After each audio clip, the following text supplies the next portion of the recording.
আল্লাহ পাক রব্বুল আলামিন ঘোষণা করে দিলেন, ওয়াহুয়াল্লাযী ইয়াকবালু তাওবাতা আন ইবাদিহি ওয়া ইয়াফু আনিস সাইয়্যাত। বান্দা, তোমরা অন্যায় করো, অপরাধ করো, ভুল করো, যেই মুহূর্তের মধ্যে বুঝতে পেরেছো তুমি এই ভুলটা তোমার ভুল হয়েছে, অন্যায় হয়েছে, অপরাধ হয়েছে, সাথে সাথে আমার কাছে তওবা করো। আমি বান্দা তোমার অপেক্ষায় রইলাম, তুমি কখন তওবা করবা, আমি তোমাকে কখন ক্ষমা করব। অপরাধ তওবার সাথে সাথে আল্লাহ পাক রব্বুল আলামিন মুহূর্তের মধ্যে ক্ষমা করে দেন। সুবহানাল্লাহ। তওবার পরবর্তী মুহূর্তের মধ্যে আল্লাহ পাক রব্বুল আলামিন ঘোষণা করলেন, ইন্নাল্লাযীনা ইয়াতলুনা কিতাবাল্লাহ। আল্লাহর কিতাব, আসমানি কিতাব সমূহের মধ্যে সর্বশ্রেষ্ঠ কিতাব হচ্ছে আল্লাহর কোরআন। সুবহানাল্লাহ। যে কোরআনের মধ্যে কোনো সন্দেহ নেই, যালিকাল কিতাব লা রাইবা ফীহি হুদাল লিল মুত্তাকিন। এটা এমন একটি কিতাব যেই কিতাবের মধ্যে কোনো সন্দেহ নেই। লা রাইবা ফীহি লা শাক্কা ফীহি, এর মধ্যে কোনো সন্দেহ নেই। হুদাল লিল মুত্তাকিন, এর মধ্যে শুধু আমাদের জন্য হেদায়েত, মুত্তাকিনদের জন্য, বিশ্বাসীদের জন্য এর মধ্যে রয়েছে শুধু হেদায়েত। তওবার পরে আপনাকে কোরআন তেলাওয়াত করতে হবে। ইন্নাল্লাযীনা ইয়াতলুনা কিতাবাল্লাহি ওয়া আকামুস সালাত। ও বান্দা, তুমি তওবা করেছো, তওবার পরবর্তী মুহূর্তের মধ্যে তোমাকে কোরআন তেলাওয়াত করতে হবে। এই কোরআন সকাল সন্ধ্যা তেলাওয়াত করতে হবে। একটি আয়াত পড়লেও তেলাওয়াত করতে হবে, একটি সূরা অথবা একটি আয়াত প্রত্যেক দিন তোমাকে তেলাওয়াত করতে হবে। সুবহানাল্লাহ। এই কোরআন তেলাওয়াত করলে কি উপকার হয়? আল্লাহর কোরআনের কথা হচ্ছে, ইয়াতলুনা কিতাবাল্লাহ ওয়া আকামুস সালাত। নামাজ কায়েম করার পরে, প্রতিষ্ঠিত করার পরে, আপনি ফজর নামাজটা আদায় করার পর আপনি সূরাতুল ইয়াসিন পড়লেন একবার। সুবহানাল্লাহ। সূরা ইয়াসিন তেলাওয়াত করার পরে যোহর পর্যন্ত অপেক্ষা করেছেন, যোহরের নামাজ কখন হবে। এই যোহরের নামাজ আদায় করার পরে আপনি সূরাতুর রহমান তেলাওয়াত করেছেন। সূরাতুর রহমান তেলাওয়াত করার পর আপনার আসরের নামাজের জন্য অপেক্ষা করেছেন। আসরের নামাজ শেষ করার পরে সূরাতুন নাবা তেলাওয়াত করেছেন। সূরা নাবা তেলাওয়াত করার পরে আপনি মাগরিবের অপেক্ষা করেছেন। মাগরিবের নামাজ শেষ করার পরে সূরাতুল ওয়াকিয়া তেলাওয়াত করেছেন। সূরাতুল ওয়াকিয়া তেলাওয়াত করার পরে এশারের নামাজের জন্য অপেক্ষা করেছেন। এশারের নামাজ শেষ করার পরে সূরাতুল মুলক তেলাওয়াত করেছেন। আল্লাহ পাক রব্বুল আলামিন ওই বান্দার দুনিয়া এবং আখিরাত উভয়টাই অনেক উন্নত করে দিবেন এবং সমস্ত নিয়ামতগুলি ওনার জন্য রেখে দিবেন। সুবহানাল্লাহ। সূরা ইয়াসিন তেলাওয়াত করলে আপনার জন্য সমস্ত শারীরিক সুস্থতা এবং জান্নাতের সুঘ্রাণ আল্লাহ পাক সুবহানাহু ওয়া তাআলা আপনাকে মৃত্যুর আগ মুহূর্তের মধ্যে সুসংবাদ দিয়ে দিবেন। সুবহানাল্লাহ। আর সূরাতুল মুলক যেটা আমরা এশার নামাজের পরে পড়ি, এই সূরাটা আমার আপনার প্রত্যেকের জন্য কবরের সাথী হয়ে যাবে। সুবহানাল্লাহ। আমরা যখন মৃত্যুবরণ করব, অন্ধকার কবরের জগৎ, যেইখানে যেই কবরের মধ্যে এই পৃথিবীর কেউ যেতে পারে না, অন্ধকার কবর, যেখানে আপনার কোনো সহযোগী থাকবে না, যেখানে আপনার কোনো পরামর্শদাতা থাকবে না, সেখানে এই সূরাতুল মুলক আপনার জন্য মানব সূরত নিয়ে, বিশাল আকারের একজন সূরত নিয়ে আপনার জন্য দাঁড়ায় যাবেন। সুবহানাল্লাহ। আল্লাহ পাক রব্বুল আলামিন সূরা মুলকের এমন পাওয়ার দিয়েছেন, যেই সূরাতুল মুলক তেলাওয়াত করে নিয়মিত এশারের নামাজ শেষ করার পরে সূরাতুল মুলক নিয়মিত তেলাওয়াত করতেন, যখন কবরের মধ্যে গিয়ে আপনার কবর আযাব চতুর্দিকে আসবে, ডান দিকের মাটি, বাম দিকের মাটি, সামনে এবং পিছনের দিকের মাটি, নিচের মাটি, সবগুলো যখন আপনাকে চাপ দিতে শুরু করবেন, এই সূরাতুল মুলক তাৎক্ষণিকভাবে ওখানে দাঁড়ায় যাবেন, মোকাবেলা করবেন। রব্বুল আলামিন যতদিন পর্যন্ত এই বান্দা পৃথিবীর মধ্যে ছিল, দুনিয়ার মধ্যে ছিল, প্রত্যেকদিন এশার নামাজ শেষ করার পরে আমি সাক্ষ্য রইলাম, উনি এশার নামাজ জামাতের সহিত পড়তেন। নামাজের পর মুহূর্তের মধ্যে এই বান্দা আপনার জন্য এই আমাকে সূরাতুল মুলক প্রত্যেক দিন তেলাওয়াত করতেন। সুবহানাল্লাহ। প্রত্যেক দিন আমাকে তেলাওয়াত করতেন। আমি সূরাতুল মুলক যেদিক থেকে আযাব আসুক না কেন, চতুর্দিক থেকে আযাবটা আটকে ফেলবে। ডানে বামে, উপরে নিচে, সামনে পিছনে, চতুর্দিক থেকে আযাবগুলি আটকে ফেলবে, আপনার শরীরের মধ্যে স্পষ্ট করতে পারবে না। এটা হচ্ছে আল্লাহর কোরআনের প্রমাণ, মুজিজা। এই মুনকার নাকির ফেরেশতা এই দৃশ্য দেখার পর আশ্চর্য হয়ে যাবেন। এই সূরাতুল মুলক এমন পাওয়ার একটি সূরা, যেই সূরাটা দুনিয়ার মধ্যে নিয়মিত পড়েছেন, এবং একই সূরা অন্ধকার কবরের মধ্যে গিয়ে আপনাকে কবর আযাব থেকে আটকাই দিলেন, কবর আযাব থেকে রেহাই দিলেন। এই সূরা আপনি চিনবেন না কখনো। প্রশ্ন করবেন, মান্নানতা, মান্নানতা, আপনি কে ভাই? আপনাকে চিনি না, আপনাকে তো দুনিয়ায় যতদিন ছিলাম কোনোদিন আমি আপনাকে দেখি নাই, আপনি কে? আপনাকে উত্তর দিবেন সাথে সাথে, আনা সূরাতুল মুলক, আমি সেই সূরা মুলক, যেই সূরাটা আপনি প্রত্যেক দিন এশার নামাজ শেষ করার পরে তেলাওয়াত করতেন। আজকে আপনার জন্য আমি এখানে উপস্থিত হয়ে গেলাম, আপনাকে কখনো এই কবর আযাব দিতে পারবে না। সুবহানাল্লাহ। আমরা কিন্তু একটি আয়াত পড়ার সময় দিতে পারি না। সূরা ওয়াকিয়া আপনি বুঝতেও পারবেন না কোন দিক থেকে আপনার রিজিকের ব্যবস্থা হয়ে যাবে। আল্লাহ পাক সুবহানাহু ওয়া তাআলা যে সমস্ত বান্দারা মাগরিবের নামাজ শেষ করার পরে সূরাতুল ওয়াকিয়া তেলাওয়াত করেন, একবার সূরাতুল ওয়াকিয়া পড়বেন, প্রত্যেকদিন নিয়মিতভাবে পড়বেন, ওনার জন্য আল্লাহ পাক রব্বুল আলামিন রিজিকের ব্যবস্থা করে দিবেন। সুবহানাল্লাহ। আল্লাহর পক্ষ থেকে স্পেশাল ভাবে আপনার জন্য রিজিকের বরাদ্দ হয়ে যায়।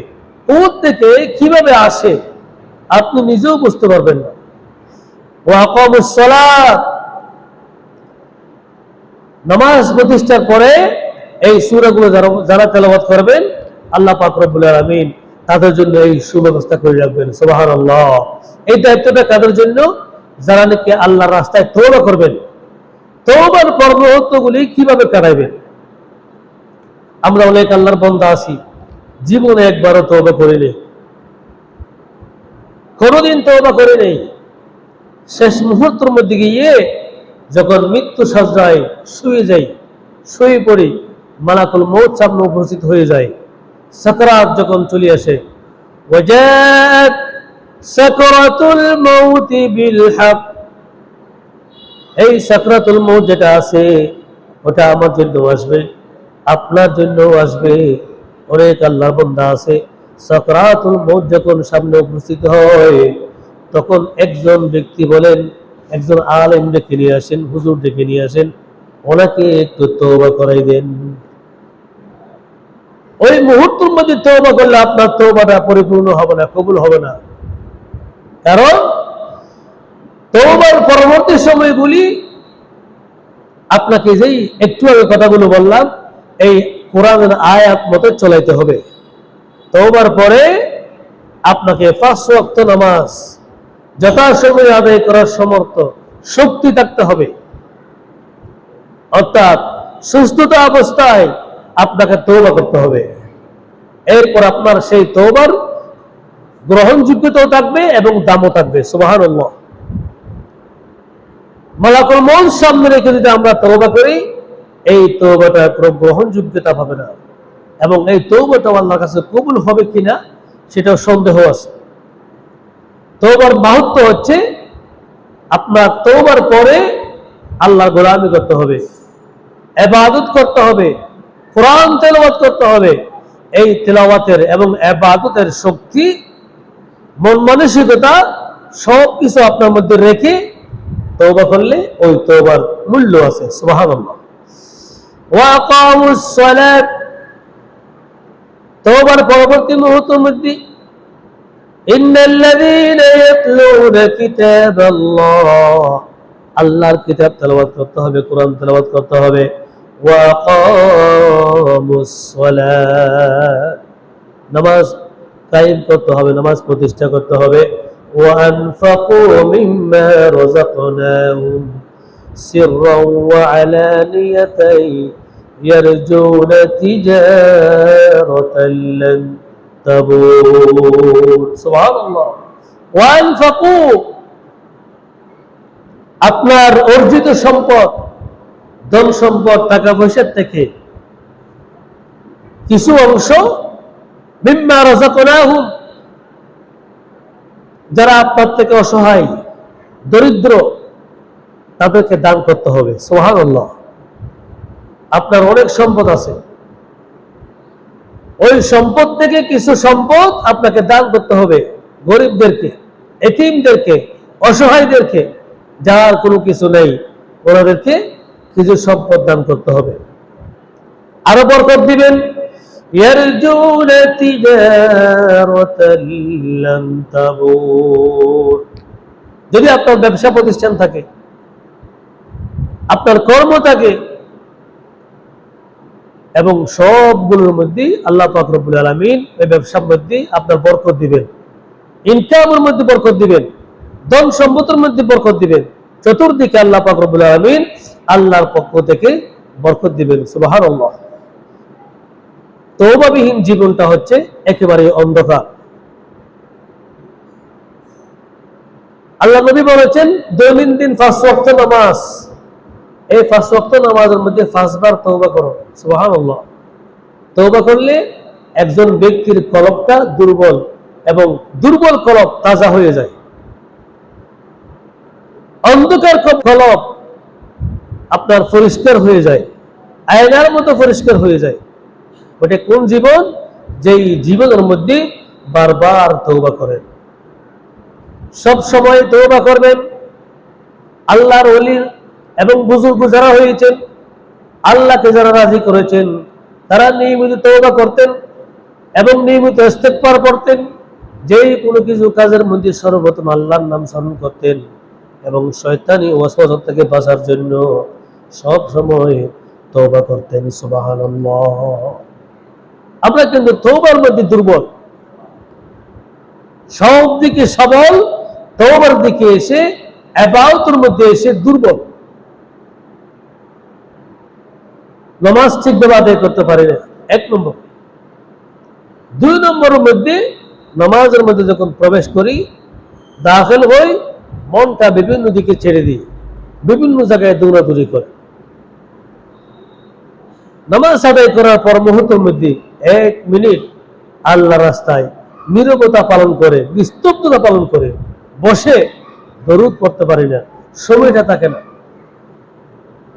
সিজদার মধ্যে গিয়ে কিছু তাসবিহ আছে, সুবহানা রাব্বিয়াল আলা, সুবহানা রাব্বিয়াল আলা, সুবহানা রাব্বিয়াল আলা, এইগুলো ঠিকভাবে আদায় করতে পারি না। টুকটাক সিজদা দিয়ে একেবারে রুকু থেকে সোজাও দাঁড়াতে পারি না। এক সিজদা এবং দ্বিতীয় সিজদার মাঝখানে 1 তাসবিহ পরিমাণ বসতে হয়, সেই সময়টা আমাদের থাকে না। আমরা যারা নামাজ পড়ি মাঝে মধ্যে দেখি ওই সময়টাও আমাদের থাকে না। সিজদা একটা দেওয়ার পরে আরেকটা সিজদার মাঝখানে মধ্যবর্তী সময়ের মধ্যে আপনাকে 1 তাসবিহ পরিমাণ বসতে হয়। যদি বসতে তাসবিহ পরিমাণ না বসলে নিয়ম হচ্ছে আপনার কি একটি দোয়া আছে, আল্লাহুম্মা রহমনি ওয়াহদিনি ওয়ারযুকনি ওয়াআফিনি, এই দোয়াটাও পড়তে হয়। এই দোয়াটা পড়তে না পারলে কমপক্ষে এক তাসবিহ পরিমাণ আপনাকে দুই সিজদার মাঝখানে বসতে হয়। সুবহানাল্লাহ। আমরা কিন্তু সেই সময়টা দিই না। এজন্য আল্লাহ পাক রব্বুল আলামিন বলেছেন ওয়া আকামুস সালাত, নামাজ প্রতিষ্ঠা করলে হবে।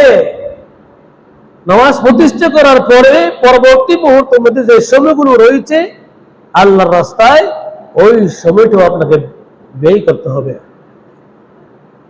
ইয়াতলুনা কিতাব আল্লাহ, আল্লাহর সেই কিতাব একটু পড়ো। যেই সূরাগুলো বলা হয়েছে এই সূরাগুলো যদি পারেন, পড়তে পারলে বেশি সওয়াব, দুনিয়া এবং আখিরাত আপনার জন্য। যদি পড়তে না পারেন, কোরআন শিখেন নেই, পড়তে না পারলে একটু কোরআনটা দেখে দেখে পড়ুন। দেখে দেখে পড়তে পারেন না, একটু কোরআন শরীফটা খুলে একটু তাকাই থাকেন, অক্ষরগুলি দেখেন মনোযোগ দিয়ে, আরবি শব্দগুলি অক্ষরগুলি মনোযোগ দিয়ে দেখেন, তাও আমলনামায় আপনার সওয়াব উঠে যাবে। আমরা সেটাও করতে পারি না।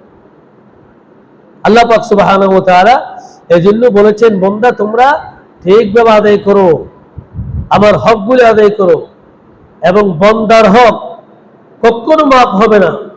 আল্লাহর হক যেগুলো আমরা ভুল করতেছি, অর্থাৎ বলে আদায় করতেছি না, ওই হকগুলি চাইলে আল্লাহ পাক রব্বুল আলামিন আমাদের ক্ষমা করতে পারেন, কিন্তু কখনো বান্দার হক আল্লাহ পাক রব্বুল আলামিন ক্ষমা করবেন না।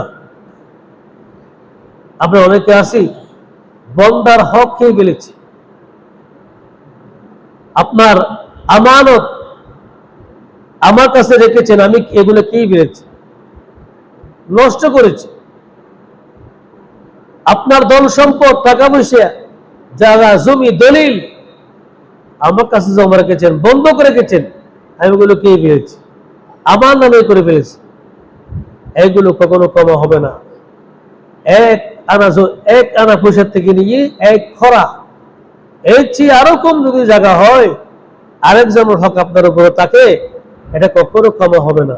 কিয়ামতের মাঠের মধ্যে কঠিন বিচার হবে, কঠিন বিচার হবে। আল্লাহ পাক রব্বুল আলামিন এমন বিচার করবেন, যেই বিচার আমরা এই পৃথিবীর মধ্যে এখনো দেখিনি। দেখতাম যদি কোরআনের শাসন থাকতো, কোরআনের শাসন নাই, সেই বিচার আমরা কখনো দেখিনি। আল্লাহ পাক রব্বুল আলামিন সেই বিচার করবেন কিয়ামতের মাঠে। আমিও বাঁচবো না, আপনিও বাঁচবেন না। সামান্য হক যদি আপনার উপর থাকে, সেটা আপনার পরিবারের হোক, অথবা আপনার ছেলে মেয়ের হোক, অথবা আপনার প্রতিবেশীর হোক, অথবা আপনার ভাই বন্ধু, যার হক হোক না কেন, ওটা কিয়ামতের ময়দানের মধ্যে বাহির হয়ে যাবে। আল্লাহর দ্বারা এমন ধরা হবে, যেই ধরার থেকে আমরা কেউ রেহাই পাবো না। আল্লাহ পাক রব্বুল আলামিন বলেছেন, ইয়াউমা তাশহাদু আলাইহিম আলসিনাতুহুম ওয়া আইদিহিম ওয়া আরজুলুহুম বিমা কানু ইয়ামালুন।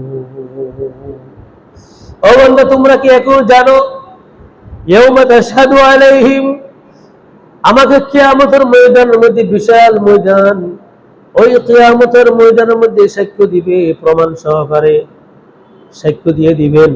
আলসিনাতুহুম, তোমার জিহ্বা সাক্ষ্য দিবে, ওয়া আইদিহিম, তোমার হাত সাক্ষ্য দিবে, ওয়া আরজুলুহুম বিমা কানু ইয়ামালুন। আপনার আমার প্রত্যেকের শরীরের অঙ্গ প্রত্যঙ্গ সব কিছু কিয়ামতের মাঠের মধ্যে আল্লাহ পাক সুবহানাহু ওয়া তাআলার সামনে সাক্ষ্য দিবেন, প্রমাণ করে দিবেন। এই জিহ্বা বলে দিবে, রব্বুল আলামিন এই বান্দা দুনিয়ার মধ্যে যতদিন ছিল, ততদিন পর্যন্ত আপনার জিকির করতে পারে নাই। এই জিহ্বা দিয়েছিলেন আপনার জিকির করার জন্য, কোরআন তেলাওয়াত করার জন্য, হক কথা বলার জন্য, সত্য কথা বলার জন্য। জীবনে কোনোদিন সত্য কথা বলে নাই, হক কথা বলে নাই, সুদা সবসময় সর্বদাই মিথ্যাই বলেছেন, মিথ্যার আশ্রয় নিয়েছেন, মিথ্যা সাক্ষ্য দিয়েছেন। এই জিহ্বা দিয়ে কখনো কোরআন তেলাওয়াত করে নাই, নাচ গান করেছেন বাদ্যযন্ত্র নিয়ে। এই জিহ্বার সাথে সাথে বলে দিবেন, আল্লাহর সামনে বলে দিবেন, রব্বুল আলামিন এই বন্দার কঠিন শাস্তি হওয়া চাই, এই বন্দার শাস্তি আমি আপনার কাছে চাই। নাউযুবিল্লাহ। জিহ্বা এমন একটি নিয়ামত, এটা এমন একটি নরম স্থান,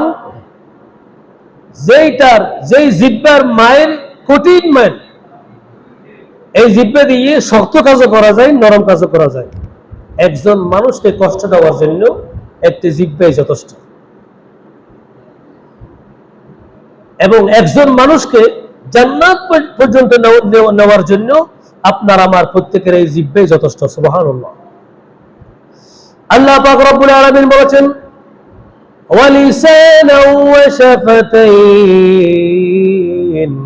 ও বান্দা, তোমাকে জিহ্বা দিয়েছি কত সুন্দর, এই জিহ্বাটা নিয়ে তুমি কোরআন তেলাওয়াত করতে পারো, আল্লাহর নাম জপ করতে পারো, এবং ওয়া শাফাতাইন, দুটি ঠোঁট দিয়েছি, এই জিহ্বা দিয়ে যে কথাগুলো বাহির করবা, ওই শব্দগুলি উচ্চারণগুলি সুন্দরভাবে বাহির হওয়ার জন্য। সুবহানাল্লাহ। অথচ এই জিহ্বা আমরা অনেকে সঠিকভাবে ব্যবহার করি, আবার অনেকে আসি এমন শক্ত কথা বলি, একজন দ্বীনী ভাইকে, একজন সম্মানিত ব্যক্তিকে এত শক্ত ভাষায় কথা বলি, মনটা ভেঙে যায় মুহূর্তের মধ্যে, ঠিক কিনা? হ্যাঁ, মুহূর্তের মধ্যে মনটা ভেঙে যায়। আবার এই জিহ্বা দিয়ে এমন একটি কথা আমরা বলি, যেই কথাগুলি বললে, যেই উৎসাহিত করলে আপনার মনোবল শক্ত হয়ে যায়, মনটা বড় হয়ে যায়। সুবহানাল্লাহ। এই জিহ্বাটাই আপনার জন্য আমার জন্য যথেষ্ট একটি নিয়ামত। এই জন্য আল্লাহ কোরআন বলেছেন, ওয়ালিসানা ওয়া শাফাতাইন। বান্দা, তোমাকে জিহ্বা দিয়েছি ঠিকই, কিন্তু জিহ্বা হেফাজত করার জন্য, সংরক্ষণ করার জন্য ওয়া শাফাতাইন, দুটি ঠোঁট দিয়েছি মুখের বাইরে। এই ঠোঁট দিয়ে তোমার জিহ্বাটা হেফাজত করি। এর চেয়েও হেফাজত করেছি তোমাকে আমি 32টি দাঁতের ভিতরে নরম একটি জিহ্বা, যেরকম নিরাপত্তা দিয়ে রেখেছেন, একটু কষ্ট দেন নাই। একটু যখন আঘাত পাই খুবই কষ্ট হয়। মাঝে মধ্যে আমরা এই দাঁত দিয়ে কামড় পড়ে কথা বলার সময় অথবা খাওয়ার সময় কঠিন কষ্ট পাই। আমার আল্লাহ বলেছেন, এই 32টি দাঁতের ভিতরে এই জিহ্বাটা যেরকম নিরাপদে রেখেছি, বান্দা তোমাকে আমি তোমার জীবনটা, তোমার হায়াতটা এর চেয়ে আরো বড় নিরাপদে রেখেছি আমি। সুবহানাল্লাহ। আল্লাহ পাক সুবহানাহু ওয়া তাআলা একজন বান্দার নিরাপত্তা দেওয়ার জন্য ফজরের নামাজ, যে সমস্ত বান্দা আল্লাহর বান্দারা জামাতের সহিত আদায় করে মসজিদের মধ্যে জামাতের সহিত নামাজ আদায় করবে, 1 নম্বর পুরস্কার পেয়ে যাবেন। ওনার নিরাপত্তার জন্য 70,000 ফেরেশতা, হাম্মামিন ফেরেশতা নিরাপত্তা দেওয়ার জন্য এই পৃথিবীর মধ্যে প্রেরণ করে দেন। সুবহানাল্লাহ। এটা অনেক বড় পুরস্কার। আপনাকে অ্যাক্সিডেন্ট থেকে, বিপদ থেকে, মুসিবত থেকে রক্ষা করবেন, রিজিকের জন্য ব্যবস্থা করে দিবেন। সুবহানাল্লাহ। এরা আসর পর্যন্ত ডিউটি পালন করবেন, দায়িত্ব পালন করবেন। কতক্ষণ পর্যন্ত? আসর পর্যন্ত। আসরের নামাজ যেই বান্দা জামাতের সহিত মসজিদের মধ্যে নামাজটা আদায় করবেন, ওই সকালের 70,000 ফেরেশতা বিদায় নেবেন। আসরের নামাজের মধ্যে নতুন ভাবে আবার 70,000 ফেরেশতা নিযুক্ত করে দেন। সুবহানাল্লাহ। ওদের দায়িত্ব আপনার নিরাপত্তা দেওয়া। রাত্রে বেলায় আমরা ঘুমাই পড়ি, ঘুমের ঘোরের মধ্যে যদি আমাদের প্রত্যেকের ছিদ্র আছে, কানের ছিদ্র, নাকের ছিদ্রের দিকে একটা বিষাক্ত সাপ ঢুকতে পারে, বিষাক্ত পোকামাকড় ঢুকতে পারে। ওই পোকামাকড় থেকে রক্ষা করার জন্য, নিরাপদ রাখার জন্য আল্লাহ পাক রব্বুল আলামিন আমাদের প্রত্যেকের জন্য রহমতের ফেরেশতা নিযুক্ত করে দেন। সুবহানাল্লাহ। ওরা সকাল পর্যন্ত ডিউটি পালন করেন। আমরা কি করি? আমাদের এর পরেও, এতগুলো নিয়ামত পাওয়ার পরেও আমরা আল্লাহর গোলামি করতে চাই না। সব দিকে সবল, কিন্তু আল্লাহর রাস্তায় আসলে দুর্বল হয়ে যাই। নামাজের সংখ্যাটা আমরা কমিয়ে ফেলতেছি। আপনাকে এত নিরাপত্তা দিয়েছেন, এত কিছু দিয়েছেন, কেন দিয়েছেন, কি জন্য দিয়েছেন? একমাত্র আল্লাহকে চিনার জন্য। সুবহানাল্লাহ। এজন্য আল্লাহ পাক বলেছেন, ইয়াউমা তাশহাদু আলাইহিম আলসিনাতুহুম ওয়া আইদিহিম ওয়া আরজুলুহুম বিমা কানু ইয়ামালুন। বান্দা, তুমি পৃথিবীর মধ্যে যত কিছু করো না কেন, যেদিন কিয়ামত সংঘটিত হবে, আলসিনাতুহুম, ওই দিন তোমার জিহ্বা বলে দিবে, বান্দা এই জিহ্বা কাকে কষ্ট দিয়েছেন, কয়জনকে মিথ্যা কথা বলেছো, কয়জনকে দুঃখ দিয়েছো, কয়জনকে আঘাত করেছো, এই জিহ্বা আপনার বিপক্ষে সাক্ষ্য দিয়ে দিবেন। ওয়ালসিনাতুহুম, সাক্ষ্য দিয়ে দিবেন, ওয়ারজুলুহুম বিমা কানু ইয়ামালুন, আপনার সমস্ত অঙ্গ প্রত্যঙ্গগুলি বলে দিবে, মালিক পৃথিবীর মধ্যে এই বান্দাকে আপনি দিয়েছিলেন, এত বড় নিমুখ হারাম ছিল, স্বার্থপর ছিল,